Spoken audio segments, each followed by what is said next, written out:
नमस्कार। मैं आप लोगों के सामने में यह प्लान पिछले डिस्कशन में बताया था कि लगातार मैं अब एक सीरीज चलाऊंगा आपके सामने में, और वह है मेंस आंसर राइटिंग का। तो मेंस आंसर राइटिंग के इस सीरीज के तहत हमने पिछले सप्ताह की चर्चा के दौरान एक क्वेश्चन दिया था। उस क्वेश्चन का आंसर आज बताऊंगा। उसके आंसर को बताने के पश्चात मैं फिर एक और क्वेश्चन दूंगा जिसका डिस्कशन मैं कल करूंगा। अभी की चर्चा के मुताबिक हम लोगों ने जो प्लान बनाया था वो ये कि हम सप्ताह में 2 क्वेश्चंस डिस्कस करेंगे, सैटरडे और संडे के दिन। लेकिन अब मैंने ये प्लान बनाया है कि अब इसे 2 के बजाय मैं वीक में 3 दिन के डिस्कशन में कन्वर्ट कर दूंगा, और एक क्वेश्चन आपको मिलेगा ट्यूसडे के दिन, एक मिलेगा सैटरडे के दिन और एक मिलेगा संडे के दिन। तो ट्यूसडे, सैटरडे, संडे 3 दिनों की चर्चा होगी। 3 क्वेश्चंस आपको मिलेंगे सप्ताह में, 3 क्वेश्चंस। और इसके दौरान हम न सिर्फ क्वेश्चन का आंसर बताएंगे बल्कि हम इस दौरान यह भी डिस्कस करते रहेंगे कि आंसर राइटिंग में किन किन बातों का ख्याल रखना चाहिए। तो इस सीरीज के तहत चलते हैं हम आगे। ये देखिए, क्वेश्चन जो पिछले दिनों मैंने आपको दिखा दिया था वो ये है कि अंग्रेजों की भारत की विजय पलासी के साथ संपूर्ण नहीं हुई थी। अगर अंग्रेजों को भारत में किसी पश्चातकालीन युद्ध में पूरी तरह से पराजित कर दिया गया होता तब पलासी का युद्ध भारत के इतिहास में एक छोटा किस्सा बनकर रह जाता। यानी Plassey did not complete the British conquest of India. Had the English been convincingly defeated in any subsequent battle in India, then the Battle of Plassey would have been remained as a minor episode in the history of India. ये question है। जब इस question का answer आप discuss करोगे तो आपको सबसे पहले यह समझना चाहिए कि क्वेश्चन की भाषा के अंदर ही आंसर के लिए डायरेक्शन होता है। सबसे पहला पॉइंट तो हमको यह समझना है कि अंग्रेजों की भारत की विजय ये एक रियलिटी है जो कि बहुत बड़े एरिया पर उनकी जीत का प्रमाण लेकर आया। उसके बाद है पलासी। इसके बाद है कि पश्चातकालीन युद्ध में यदि वो पराजित कर दिए गए होते, और तब है कि फिर पलासी का जो युद्ध है वो एक छोटा किस्सा बन के रह जाता। इन शब्दों के मुताबिक आपको अपने आंसर के फैक्ट्स और पॉइंट्स अरेंज करने हैं। तो आप ये देखो कि मेन डिबेट इसमें यह है कि ब्रिटिश विक्ट्री जो इंडिया में हुआ है उसमें पलासी का रोल कितना है। एक स्कूल ऑफ थॉट कहता है कि पलासी जीत लिया अंग्रेजों ने तो बंगाल उनके अधीन आ गया, बंगाल उनके अधीन आ गया तो उसके रिसोर्सेस ने उनको इतना कैपेबल कर दिया कि भारत उनके अधीन आ गया। और इस तरीके से 23 जून 1757 का जो दिन है वह भारत में ब्रिटिश साम्राज्य की स्थापना की दृष्टि से एक डूम्सडे की तरह का डेट है, एक निर्णायक दिन है। बल्कि इसी को और आगे बढ़ा देते हैं जदुनाथ सरकार नाम के एक इतिहासकार, और कहते हैं कि 23 जून 1757 के दिन हिंदुस्तान में मध्यकाल का अंत होता है और आधुनिक काल की शुरुआत होती है। एक नई दिशा में चले जाने वाला डिबेट है।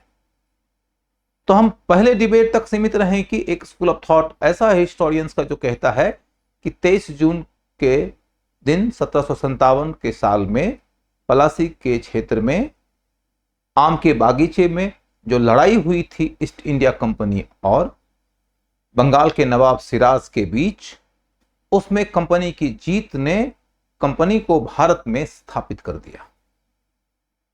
और दूसरा स्कूल ऑफ थॉट इसके ठीक उल्टा स्टेटमेंट देता है और वो कहता है कि पलासी इतना महत्वपूर्ण नहीं है जितना महत्वपूर्ण बनाकर उसे पेश किया गया।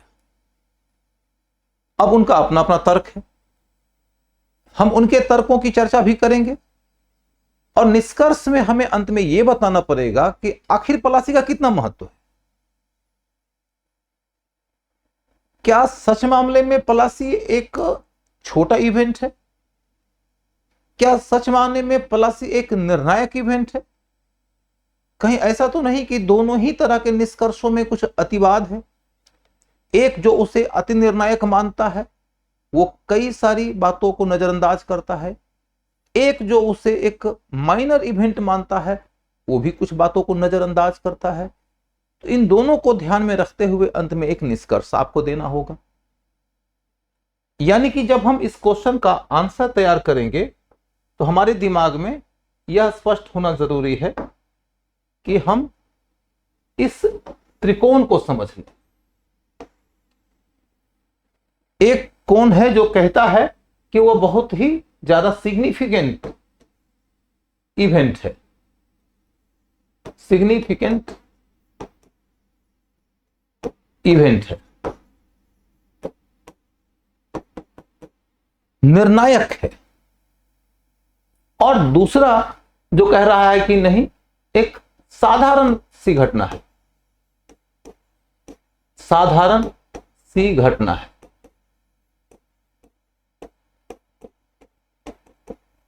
A minor event.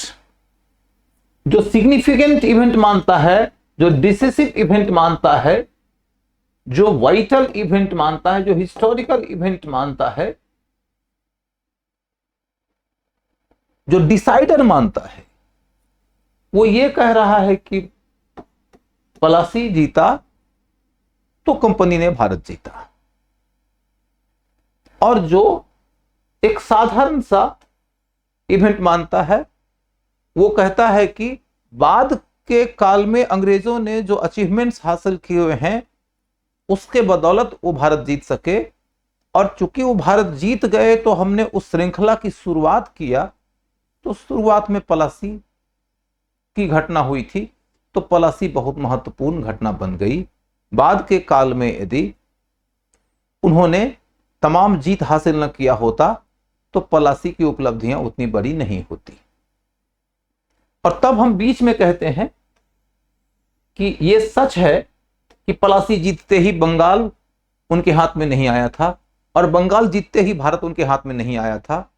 अभी उनको मीलों दूर चलना था, रास्ते में कई पड़ाव आने थे, कई मुश्किलें आनी थी और उसके समाधान के लिए उन्हें बहुत सारा काम करना था। ये सारा काम उन्होंने किया तो उनको कामयाबी मिली। यदि वो न कर पाते तो वो कामयाब न हो पाते, भारत का साम्राज्य उनके पास न आता। लेकिन हम इस बात से इनकार नहीं कर सकते हैं कि पॉलिसी एक निर्णायक मोड़ की तरह है। पॉलिसी जीतते ही भारत तो नहीं जीत लिए थे, लेकिन पॉलिसी जीतने के बाद भारत जीतने की दिशा में गति आ गई थी।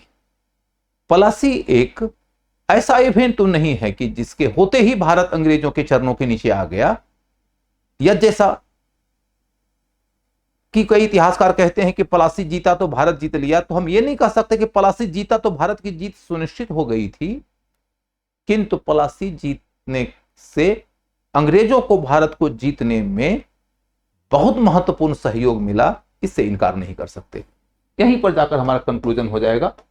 इस तरह से देखो तो त्रिकोण के आधार पर आप अपने आंसर का एक माइंड मैप तैयार करते हैं। अब माइंड मैप तैयार कर लेते हैं तो क्या करते हैं, सबसे पहले हम इस बिंदु को उठाएंगे कि एक स्कूल ऑफ थॉट ऐसा है जो कहता है कि पॉलिसी बहुत महत्वपूर्ण था। और फिर दूसरा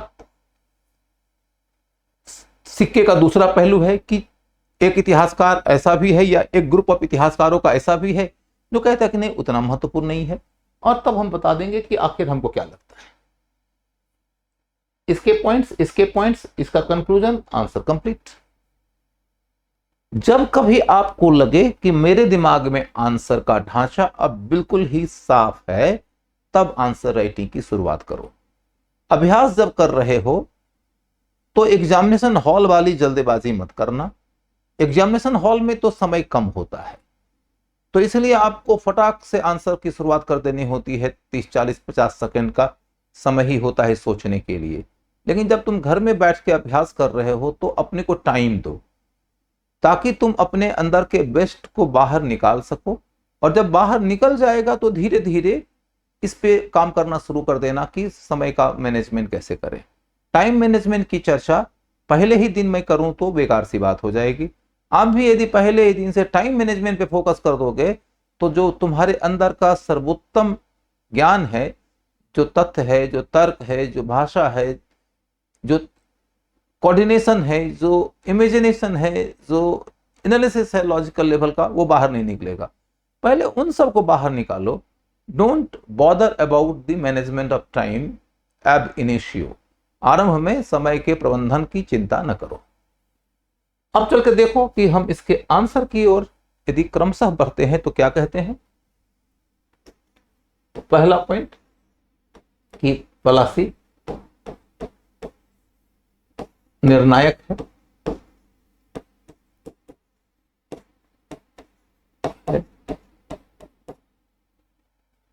के पक्ष के इतिहासकारों का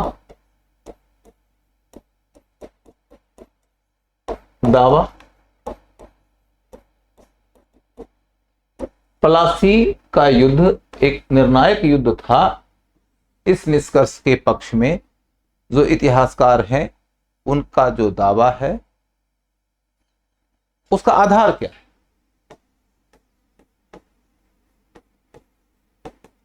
हिस्टोरिकल स्टेटमेंट्स के पीछे बेस होता है। इतिहासकार बेस सर पांव की बातें तो करेगा नहीं, तो उसका आधार यह है कि पलासी जीतने से कंपनी को बंगाल में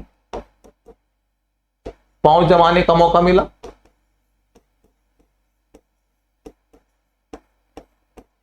जमाने का मौका मिला।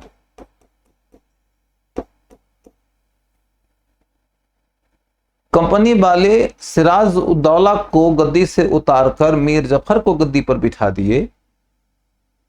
उसके रास्ते कई तरह की सहूलियतें ले लिए। क्लाइव ने खुद भी पैसा कमाया, कंपनी को भी पैसा दिलाया। तो इस तरीके से देखो तो अब कंपनी बंगाल में अपनी कठपुतली के माध्यम से शासन करने की स्थिति में आ गई। इसके रास्ते न सिर्फ उनको रेवेन्यू से पैसा मिल रहा था बल्कि वसूली से भी पैसा मिल रहा था, और अपनी मर्जी का व्यापार करके भी वो ज्यादा से ज्यादा पैसा कमा रहे थे। तो कंपनी को धन की प्राप्ति हो गई। इसके रास्ते कंपनी इस पोजीशन में पहुंच गई कि धीरे धीरे उन्होंने पूरा बंगाल ही अपने अधीन कर लिया। जब पांव जमाने का मौका मिला तो इसके परिणाम स्वरूप आगे चलकर पूरा बंगाल कंपनी के अधीन आ गया। कंपनी के अधीन आ गया। और जब पूरा बंगाल कंपनी के अधीन आ गया तो बंगाल उस समय बहुत बड़ा भूखंड था, जिसमें आज का बांग्लादेश, पश्चिम बंगाल, बिहार, झारखंड और उड़ीसा, इतना बड़ा टेरिटरी शामिल था। तो ऐसी स्थिति में निश्चित रूप से आप कह सकते हैं कि एक बड़ा भूखंड उनको मिल गया। बड़े भूखंड के माध्यम से बहुत बड़ा राजस्व का स्रोत उनको मिल गया। मुगलों के समय में भी बंगाल भू राजस्व का सबसे बड़ा स्रोत हुआ करता था। इसके बाद उनको बहुत बड़ी आबादी मिल गई, जिन्हें वो सेना में भर्ती करके अपनी सैनिक शक्ति मजबूत कर सकते थे। आबादी मिल गई जिनको सेना में भर्ती कर सकते हो, और पैसे मिल गए तो इसी पैसे से सेना को खर्चा निकाल सकते हो और दूसरे क्षेत्रों के खिलाफ अभियानों का भी खर्चा उठा सकते हो। और ये सब कुछ यदि मिल गया तो कंपनी की शक्ति मजबूत तो हुई, कंपनी की शक्ति बढ़ी, और इतने दूर तक बात नहीं रह जाती कि कंपनी की शक्ति बढ़ गई। बात यह हो जाती है कि कंपनी की शक्ति कितनी है यह हम सापेक्षिक रूप से समझ सकते हैं। We can understand the strength of company relatively, और रिलेटिव पोजीशन को देखना होगा तो आप ये देखो कि कंपनी बंगाल में जीत के पहले एक दूरदर्शी पॉलिटिकल फोर्स की तरह काम कर रही थी। उसके पास में अपना कॉमर्शियल बेस था, उसके पास में बेहतर सैनिक प्रणाली थी, बेहतर इक्विपमेंट्स थे, और पीछे से इंग्लैंड की सरकार की सहायता भी हो जाती थी। और इस आधार पर ही लोग मान रहे थे कि कंपनी कल को भारतीय राजनीति में बड़ी भूमिका निभा सकती है। इसके ऊपर से कंपनी को बंगाल मिल गया, तो बंगाल का नवाब यदि विजनरी नहीं है तो बंगाल का वह कुछ इस्तेमाल नहीं कर सका। लेकिन यदि कंपनी के इतना विजनरी पॉलिटिकल फोर्स के हाथ बंगाल आ जाएगा तो इसके बलबूते वह बहुत कुछ कर सकेगा। और तब तुम कंपेयर करके देखो कि और कोई राज्य क्या ऐसा था जो इनको तब चैलेंज कर सके 1-to-1 की लड़ाई में, जबकि कंपनी को बंगाल की प्राप्ति हो गई हो। तो कोई भी राज्य नहीं बचा था। एक राज्य बचा भी था मराठों का, तो 1761 की पानीपत की तीसरी लड़ाई के बाद वो कमजोर हो गए थे। उसके बाद एक भी राज्य ऐसा नहीं रह गया था हिंदुस्तान में जो 1-to-1 की लड़ाई में कंपनी को पराजित कर सके। यह बहुत बड़ा परिवर्तन आ गया था बंगाल के बाद।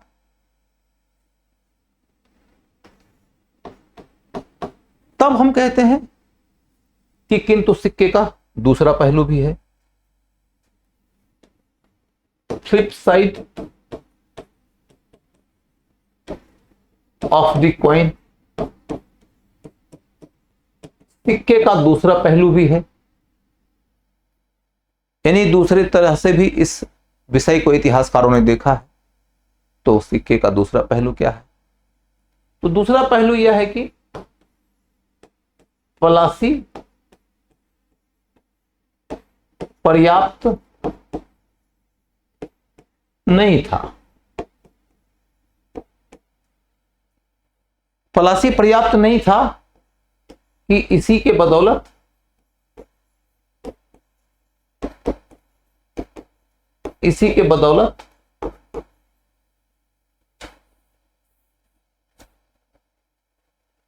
पलासी पर्याप्त नहीं था कि इसी के बदौलत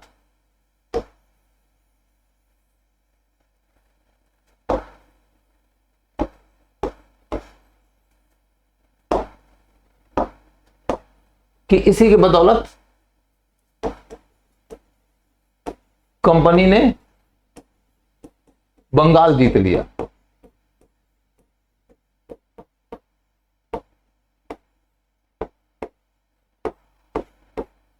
और दूसरा, बंगाल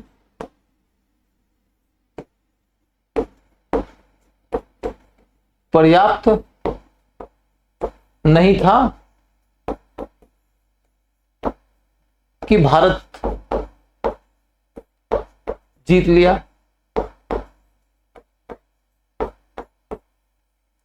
यानी कि आपको यह समझना है कि कंपनी वालों ने यदि पलासी की लड़ाई जीत लिया तो पलासी की लड़ाई जीतते ही उनको बंगाल की प्राप्ति हो गई हो, यह कह देना अतिवाद है। और बंगाल को जीतते ही उनको भारत की प्राप्ति हो गई और इसकी गारंटी हो गई कि भारत वो जीत ही लेंगे, यह भी कहना अति उत्साही स्टेटमेंट होगा, ओवर इंथुजियास्टिक स्टेटमेंट होगा। आपको इसे एक्सप्लेन करना पड़ेगा कि पलासी के बाद भी कंपनी को मीर जफर ने चैलेंज किया, बाद में मीर कासिम ने चैलेंज किया। अतः जब कंपनी ने बक्सर की लड़ाई को जीता है तब जाकर पलासी से जो अच्छे परिणाम कंपनी के पक्ष में निकले थे वो परिणाम सिक्योर्ड हो सके। यदि बक्सर में कंपनी की हार हो गई होती तो पलासी की जो प्राप्तियां थी वो उसी समय खत्म हो गई होती। दूसरी बात है कि यदि कंपनी ने बक्सर की लड़ाई जीतकर बंगाल को जीत भी लिया तो बंगाल की जीत के बाद भी कंपनी को भारत की जीत के लिए कई तरह की रणनीति अपनानी पड़ी। एक तरफ तो उन्होंने घेरे की नीति अपनाया, रिंग फेंस की नीति। रिंग फेंस की नीति के बाद में फिर उन्होंने सहायक संधि की नीति अपनाया, सब्सिडरी अलायंस। सहायक संधि की नीति के बाद उन्होंने फिर सबऑर्डिनेट आइसोलेशन की नीति अपनाया, अधीनस्थ पृथक्करण की नीति। इसके बाद उन्होंने फिर विलय की नीति अपनाया, पॉलिसी ऑफ एनेक्सेशन। और इस क्रम में उन्होंने तकरीबन 75 वर्षों का समय लिया है। इन 75 वर्षों के समय अंतराल में उन्होंने भारत को धीरे धीरे कई माध्यमों से, कई रणनीतियों के बदौलत अपने प्रभाव में लिया। जब तक कि कंपनी इन सारी रणनीतियों के रास्ते भारत को अपने प्रभाव में नहीं ले लिया, तब तक अकेले बक्सर को या पलासी को हम भारत में कंपनी की जीत का श्रेय नहीं दे सकते। दूसरी और बात इंपॉर्टेंट है कि इस दौर में कंपनी कई बार संकट में फंसी है, जबकि उनको संकट से बचाने का काम किसने किया? तो ब्रिटिश सरकार ने अपनी ओर से फाइनेंशियल एंड मिलिट्री का सपोर्ट देके। इसके बाद फिर यह भी ध्यान रखना है कि यदि कंपनी के अधीन बंगाल आ भी गया है, यदि बंगाल कंपनी को मिल भी गया हो और इसके अलावे उनको ब्रिटिश गवर्नमेंट का समर्थन भी मिल रहा था, तब भी भारत में उनकी जीत की गारंटी नहीं थी। यदि उसी समय भारतीय राजाओं ने मिलकर एक मोर्चा बना लिया होता तो, यदि एक संयुक्त मोर्चा बन गया होता तो क्या भारत में अंग्रेजों की जीत की गारंटी हो सकती थी? नहीं हो सकती थी। यदि मैसूर, मराठा और निजाम मिल गए तो अंग्रेजों ने पहली बार मराठों से जब लड़ाई किया था तो वो मराठों से नहीं जीत पाए, उस समय वो मैसूर से भी नहीं जीत पाए। अंततः उनको एक एक करके मराठा, मैसूर, निजाम तीनों से संधि करनी पड़ी। यदि इसको देखा देखी और भी राजनीतिक शक्तियां मोर्चे को ज्वाइन कर लेती तो मोर्चा मजबूत हो जाता। मोर्चा मजबूत हो जाता तो भारत के अन्य क्षेत्रों पर कंपनी की जीत असंभव हो जाती। संभावना तो यह भी बनती है कि कंपनी के हाथ से बंगाल भी निकल सकता था। ऐसा थोड़े ना है कि जीत लिया तो जीता ही रहेगा,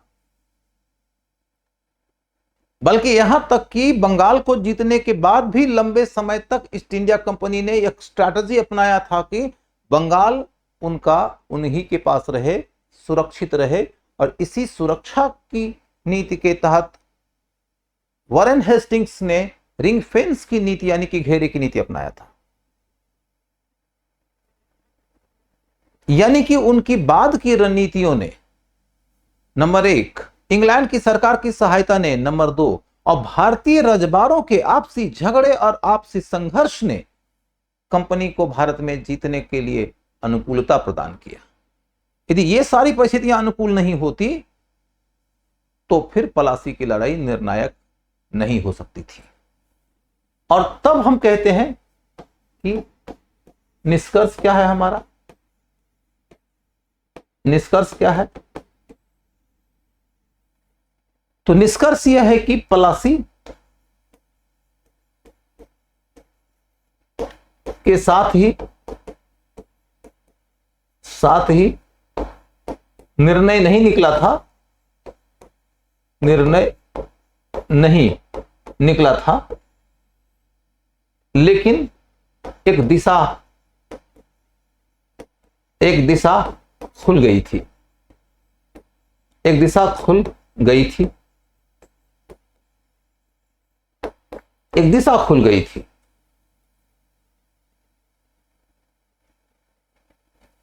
कोई एक घटना मात्र महत्वपूर्ण नहीं होती है, वो पूरी परिस्थिति देखना जरूरी है कि जिसके अंतर्गत वो घटना घटी और उसके बाद उस घटना का परिणाम निकला। यदि उस युग में हम पलासी की घटना के ऐतिहासिक महत्व पर ध्यान दें और ये ध्यान न दें कि वो कौन सी परिस्थितियां थी कि जिसके कारण अंग्रेजों को ये मनोबल मिला कि वो बंगाल के नवाब के खिलाफ युद्ध के मैदान में खड़े हो जाएं, जबकि अंग्रेजों के पास कुल मिलाकर 3000 से ज्यादा की संख्या में सैनिक नहीं थे और बंगाल के नवाब की सैनिक की संख्या 50,000 थी। तो 3000 के बदौलत इन्होंने 50,000 को चैलेंज कर दिया और जीत गए। इस पूरी परिस्थिति को समझना पड़ेगा और तब जाकर आपको बात समझ में आएगी कि जब बंगाल की राजनीति बिखरी हुई थी तो बंगाल की राजनीतिक सत्ता के जितने भी समर्थक पाए थे उन पायों को कंपनी ने अपने पक्ष में कर लिया और नवाब ऑफ बंगाल को धोखे से युद्ध में पराजित कर दिया। और यह धोखा उस युग की राजनीति में मौजूद था और यह धोखा सिर्फ और सिर्फ बंगाल में नहीं था, यह धोखा पूरे हिंदुस्तान में मौजूद था। एक राज्य का दूसरे राज्य के खिलाफ, एक राज्य के अंदर उनके तमाम राज दरबारियों ने तमाम प्रकार के षड्यंत्र किए। कंपनी के पास में बेहतर युद्ध प्रणाली है, भारतीयों की बड़ी सेना भी काम नहीं आती। कंपनी के पक्ष में राष्ट्रवाद की भावना काम कर रही है, भारत में उस समय राष्ट्रवाद की भावना ही नहीं है। कंपनी एक के बाद एक युद्ध जीतते हुए भी अपना फाइनेंशियल मैनेजमेंट हमेशा अपने पक्ष में रखती है, भारतीय रजवाड़े अपना फाइनेंशियल मैनेजमेंट नहीं ध्यान में रख पाते।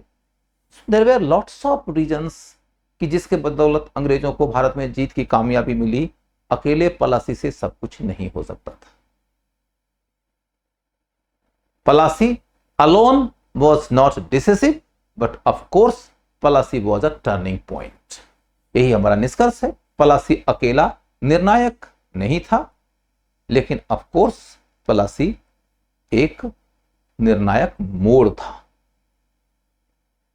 अब देखो कि ये चर्चा जब हमारी कंप्लीट हो गई, अब मैं कुछ अतिरिक्त बात आपसे करूं कि अब के डेट में हम एक नए कार्यक्रम के साथ में आप लोगों के सामने में आ रहे हैं और वो ये है कि अनअकैडमी से मैं जुड़ा हुआ हूं। अनअकैडमी का ऑफलाइन क्लास हिंदी मीडियम में शुरू हुआ है मुखर्जी नगर से। ये हमारी टीम है। इधर देखेंगे आपको रमेश सिंह सर नजर आएंगे, संजीव श्रीवास्तव सर नजर आएंगे, दीपक सर नजर आएंगे, अजय सर नजर आएंगे। इधर देखेंगे मधुकर कोटबे सर नजर आएंगे, अतुल लोहिया सर नजर आएंगे, ललित यादव सर नजर आएंगे और हिमांशु सर नजर आएंगे। कुल मिलाकर काफी गंभीर और अनुभवी विद्वान शिक्षकों के साथ युवा और परफॉर्मिंग शिक्षकों की एक टीम तैयार की गई है। आप देखेंगे कि अजय सर और हिमांशु सर युवा शिक्षक हैं, ललित यादव सर और मधुकर सर ऐसे शिक्षक हैं जो हैं तो अभी भी बहुत युवा, लेकिन इसके साथ साथ बहुत ही प्रोफाउंड, बहुत ही परफॉर्मिंग शिक्षक हैं और लाखों लाख बच्चे इनको बहुत पसंद करते हैं। और जहां तक इन तीनों और अतुल लोहिया सर की बात है, ये सब सीजन्ड टीचर्स हैं और ऐसे टीचर्स हैं जिनको इस बात का यश हासिल है कि उन्होंने अपने नेतृत्व में सैकड़ों हजारों बच्चों का रिजल्ट निकाला है। और इनके बीच में, इनके सहयोग से मैं आप लोगों के लिए जनरल स्टडीज के पूरे कोर्स का मार्गदर्शन करता रहूंगा और अपने हिस्से का योगदान देता रहूंगा, शिक्षक के रूप में भी और एकेडमिक मार्गदर्शक के रूप में भी। तो आप अनअकैडमी के हमारे ऑफलाइन बैच के साथ जुड़ सकते हैं, हमें मौका दे सकते हैं कि हम आपके लिए हिंदी माध्यम की तैयारी के रास्ते जनरल स्टडीज में 500 नंबर का रास्ता खोल सकते। इसके बाद फिर यह हमारा हिस्ट्री ऑप्शनल का बैच भी शुरू हो रहा है। हिस्ट्री ऑप्शनल का बैच मुखर्जी नगर में अनअकैडमी के माध्यम से ही मेरा अब चलेगा। मैं सेहंता आईएएस एकेडमी का डायरेक्टर और टीचर 2002 से रहा हूं। अभी मैं सेहंता का जो ऑप्शनल का क्लास है वो अनअकैडमी के साथ जोड़ रहा हूं, क्योंकि मैं अब मैनेजमेंट जैसे मामलों में इंफ्रास्ट्रक्चर, बिजली, पानी, बाढ़, अग्निकांड, इन सब चीजों में उलझकर अपनी ऊर्जा का व्यय नहीं करना चाहता। हमने ये सारी जिम्मेदारी अनअकैडमी को दे दिया और अनअकैडमी ने हमको एक अवसर दे दिया कि आप ऑप्शनल अपनी मर्जी से, अपनी रणनीति के तहत, अपने अधिकार के तहत चलाइए। तो अनअकैडमी हमारा ऑप्शनल मैनेज करेगा और मैं आपके सामने वो कोर्स लेकर आ रहा हूं। अभी हमारी योजना यह थी कि हम 31 जुलाई से इस बैच की शुरुआत करेंगे, लेकिन बात कई सारी परिस्थितियों से प्रभावित हो रही है। इसके मद्देनजर हम लोगों ने यह डिसाइड किया है कि हम 10 अगस्त के दिन से क्लास की शुरुआत करेंगे। तो 10 अगस्त से हिस्ट्री ऑप्शनल के क्लास की शुरुआत हो रही है। इसके बाद फिर आप ये देखिएगा कि हम लोगों ने अपने जीएस की टीम ने मिलकर यूट्यूब का एक नया चैनल बनाया है। जो नया चैनल हमारा है उसके अंतर्गत तमाम ये टीचर्स, जो सीनियर टीचर्स हैं, ये बहुत सिलसिलेवार तरीके से उसके ऊपर अपनी चर्चा लेकर आ रहे हैं, जिसमें बेसिक टॉपिक्स का भी कवरेज है, एडवांस टॉपिक्स का भी कवरेज है, पॉडकास्ट भी है, प्रीलिम्स का कवरेज भी है, मेंस का भी है, एमसीक्यू भी है, पीवाईक्यू भी है, मेंस आंसर राइटिंग भी है, करंट अफेयर्स भी है, और उन सब को भी मैं ही गाइड कर रहा हूं। मैं ही उन सब को मैनेज करता हूं कि कौन से टॉपिक जाना चाहिए और किस तरह के टॉपिक्स कवर करने चाहिए, कितने डिटेल में करना चाहिए। मैं ये देख रहा हूं कि आज के डेट में टॉपिक्स का जो कवरेज एरिया है वो तो वाइड हो गया है। बच्चों की जरूरत को ध्यान में रखे बिना ही कुछ भी ढकेला जा रहा है चैनल के ऊपर, उससे बचने की कोशिश होगी। दूसरी बात है कि इतने सीनियर और सीरियस टीचर्स हैं जिनको कि एग्जाम की बहुत गहरी समझ है, जो कि नॉर्मली यूट्यूब के ऊपर बहुत ज्यादा नहीं आते हैं। मैंने उन सब को इकट्ठा करके उनको मनाया है कि आप रेगुलर आते रहिए। चूंकि ये सीनियर और बहुत ही योग्य शिक्षक हैं जो नहीं आते हैं यूट्यूब पर, तो आप लोग यूट्यूब के ऊपर कई दफा सब स्टैंडर्ड मटेरियल्स ही देखते हैं। ये आपको स्टैंडर्ड के इफेक्टिव इफिशिएंट मटेरियल्स देंगे, आप इनके साथ जुड़ सकते हैं। इसके लिए आप वो चैनल भी सब्सक्राइब कर सकते हैं। अनअकैडमी का है Hindi unstoppable, Hindi unstoppable Unacademy का। आप उस चैनल को सब्सक्राइब कर लीजिए। अभी बस कुछ ही दिन पहले वो चैनल शुरू हुआ है, समझिए कि एक दो सप्ताह पहले, लेकिन अभी 6 महीने के अंतर्गत आपको दिखाई देगा कि वह एक ऐसा चैनल बन जाएगा जो आप सब लोगों के कैरियर का प्रॉपर मार्गदर्शक बन जाएगा। सिहांता का जो हमारा चैनल है वो चलता रहेगा, वो हिस्ट्री के लिए डेडिकेटेड है। वो आंसर राइटिंग जैसे मुद्दे के ऊपर आएगा, वो एमसीक्यू लेकर आएगा, पीवाईक्यू लेकर आएगा, हिस्ट्री के डिबेट्स लेकर आएगा, डिस्कोर्स लेकर आएगा। मैं अपनी ओर से आपके चैनल पे लगातार आता रहा हूं, आता रहूंगा, लेकिन मैं ओवरऑल जनरल स्टडीज के लिए आप लोगों को एक विशेष चैनल की ओर आने का न्योता देता हूं। वो है अनअकैडमी का अनस्टॉपेबल हिंदी। उसका एक चैनल इंग्लिश का भी है, एक चैनल हिंदी का भी है। इंग्लिश चैनल भी काफी कामयाब है। उसकी कामयाबी के बाद ही लोगों ने डिमांड शुरू किया था कि हिंदी का भी लेके आइए, और चूंकि हम लोग हिंदी का बैच लेकर आ रहे हैं तो हमारे पास मौका था कि हम अपने योग्य और अनुभवी शिक्षकों की ओर से एक प्लान आपको ऑफर करें, और इसीलिए मैं आप लोगों को उस चैनल को भी ज्वाइन करने का न्योता देता हूं। ऑप्शनल की बात हमने कर ही लिया, और तब आप लोगों को यह बता दूं कि आप हमारा टेलीग्राम चैनल ज्वाइन कर लीजिए। टेलीग्राम चैनल ज्वाइन करने का एक फायदा होगा। फायदा यह होगा कि मैं उसी टेलीग्राम चैनल के ऊपर जो क्वेश्चन का आंसर आपके सामने डिस्कस करूंगा, वो आंसर भी फॉर्मेट के रूप में मौजूद रहेगा। जैसा कि आज मैंने आप लोग के सामने आंसर डिस्कस किया, तो कल दिन के 11 बजे तक आंसर अपलोड हो जाएगा उस टेलीग्राम चैनल के ऊपर। आप आंसर वहां से निकाल सकते हैं पीडीएफ के रास्ते, लेकिन आंसर आपको प्रॉपरली समझ में तभी आएगा जबकि ये वीडियो देखेंगे। वीडियो देखेंगे तो उसके बाद आपको अलग से नोट्स बनाना ना पड़े, इसके लिए मैंने उस फॉर्मेट में आंसर भी दे दिया है। दोनों एक दूसरे के साथ में कोऑर्डिनेटेड है, सेपरेटली दोनों में से दोनों ही अधूरा हो जाएगा।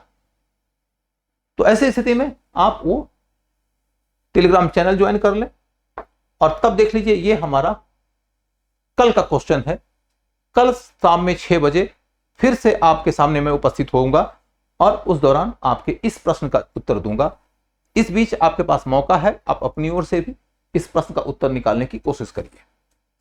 आज बस इतना ही। नमस्कार।